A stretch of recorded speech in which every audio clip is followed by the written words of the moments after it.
While revolting against the despotic rule of Britain, the 13 independent and sovereign states formed a Confederacy Republic. By the grace of God, this confederacy got us through the Revolutionary War victorious. However, it had some inadequacies.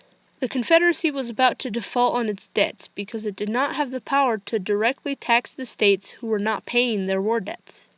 So, the Continental Congress and the states agreed to send delegates to the Constitutional Convention to have the Articles of Confederation fixed.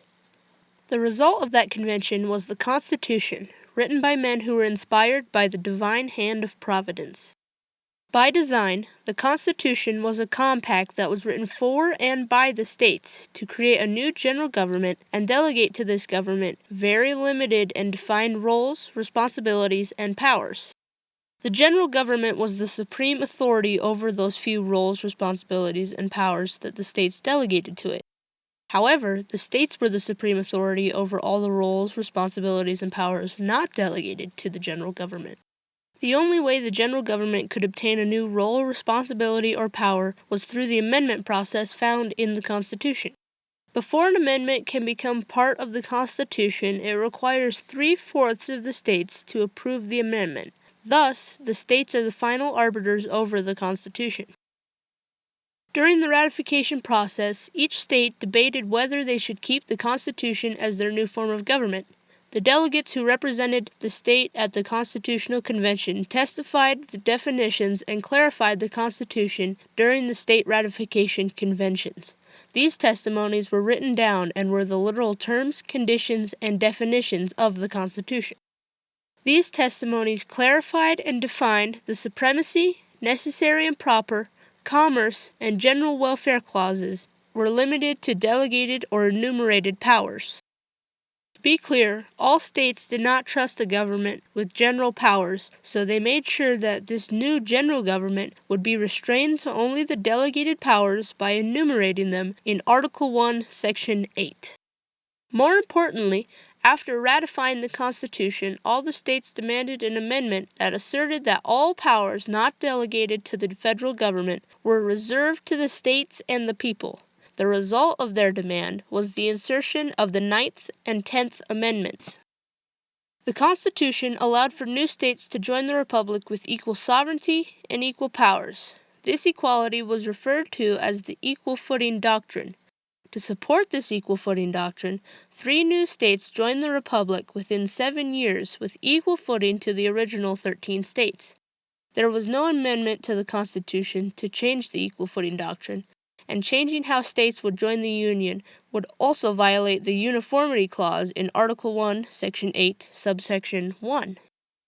One reason why the people lost the understanding of the limited nature of the Constitution and the constraints on the federal government was because the new states joining the Union did not get copies of the ratification debates, which were the testified definitions and clarifications of the Constitution. So these terms and definitions were forgotten. The framers were aware of the corruptibility of men, so in the Constitution they required all public servants to swear or affirm by oath that they would support the Constitution. Therefore, another problem was the deterioration of the morals in America. Politicians, judges, lawyers, and others began self-aggrandizing the general government's roles, responsibilities, and powers, and began centralizing more powers in the federal government, contrary to how the Constitution was defined. Over the years, the general government granted to itself roles, responsibilities, and powers by using the general welfare and defense, commerce, necessary and proper, and supremacy clauses in ways that violated how these clauses were clarified and defined to the states at the time of ratification. Consequently, the contract was, and even today is, still being violated, broken, and ignored.